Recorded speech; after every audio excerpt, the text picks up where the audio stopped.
Hello everyone. If you watched our last episode where we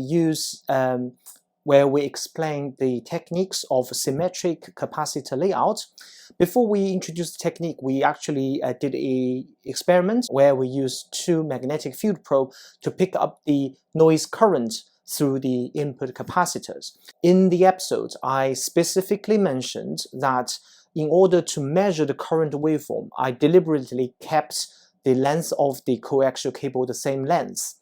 And I explained it's because if you're using different lengths, the waveform you measure will have a phase shift, okay?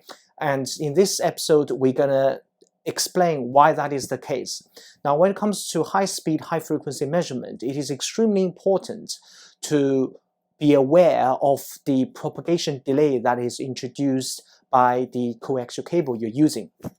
And we are going to use a very simple demonstration, again our very familiar setup using an ESD gun, to show you that the impact of coaxial cable. And this is really because when energy, which is the signal you pick up either using a magnetic field loop or current probe, and from the moment you pick it up and to the moment that the oscilloscope registers the waveform depends on the length of the coaxial cable you use. You will have certain delay. So please enjoy this small demonstration, and we're going to explain why that is important after. Well, let's have a look at this very simple test setup. You can see here is my oscilloscope. Again, I'm using channel 1 and channel 3, and currently I'm triggering channel 1, okay? And the difference between channel 1 and channel 3 is channel 3 is connected to a small quarter wavelength antenna connected to channel 3, and channel 1 is connected to a relatively long coaxial cable, okay, all the way to here, okay, and this end is connected to our current probe, and the length of this coaxial cable is about 1.5 meter long, okay, and we're going to demonstrate that when energy travels, you can travel inside coaxial cable as a transmission line, or you can use the free space to travel. And we will show you that when energy travels using the free space, it is traveling faster than that in the coaxial cable. Okay, so in order to do the experiment, we need again a fast speed or high frequency pulse. In this case, again, we're using our ESD gun, and what we're going to do is basically zap the ESD gun through the current probe, and then we're going to compare the waveform showing in the oscilloscope. Okay, so let's start. Okay, so simple zap. Okay, that's done, and we'll have a look at the oscilloscope. This is the waveform we captured using the oscilloscope. So channel 1 is the yellow trace, and the channel 3 is the purple trace, okay? So you can see that first is that the waveform showing on the purple trace is ahead of the yellow trace, okay? So the antenna does pick up energy faster than the coaxial cable.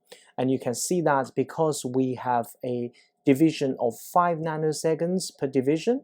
So if you compare, for example, this is the rise time of the current probe measurement, so that's through the coaxial cable, and this rise is the antenna pickup. So roughly about 5 nanoseconds delay between the two signals, and that is caused by the length of the coaxial cable, okay? And you can also see from this waveform is that the antenna we use, which is a monopole antenna, is not really ideal for picking up ESD noise because it's highly resonant, right? So you can see that the waveform we pick up has showing a highly resonant characteristics. So if you really want to use the antenna to pick up the ESD events in your ambient, you can actually buy special antenna that is designed for capturing ESD event. Okay, so if you remember this value, right, so we look at the first rise time of this and the rise time of this, we roughly conclude is about 5 nanoseconds delay between the two. So now next we're gonna reduce the length of this cable by half and see the difference. Okay, so we reduce the length of the cable by half, and we're using exactly the same method to test. Okay, we got the waveform now. So in this case, the pink trace again is leading the yellow trace. However, if you look at, this is the first rise of the antenna picking up, okay?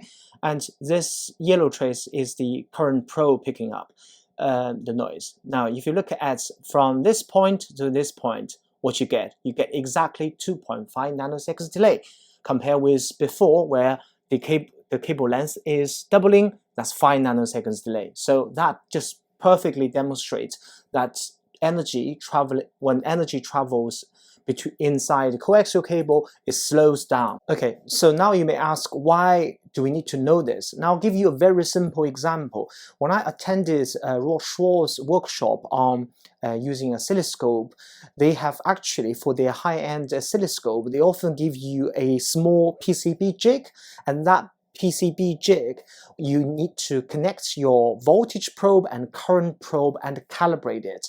And the way you calibrate it is really to reduce this delay being caused by the voltage probe and current probe, and then making sure that this delay, whether it is a few nanoseconds or less than 1 nanosecond, is taken into account by the oscilloscope.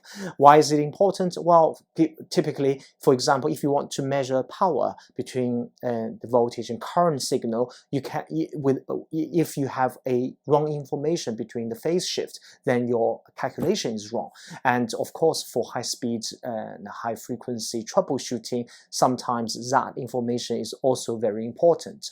So hopefully, from this episode, you learn something interesting and apply in your future work. See you next time.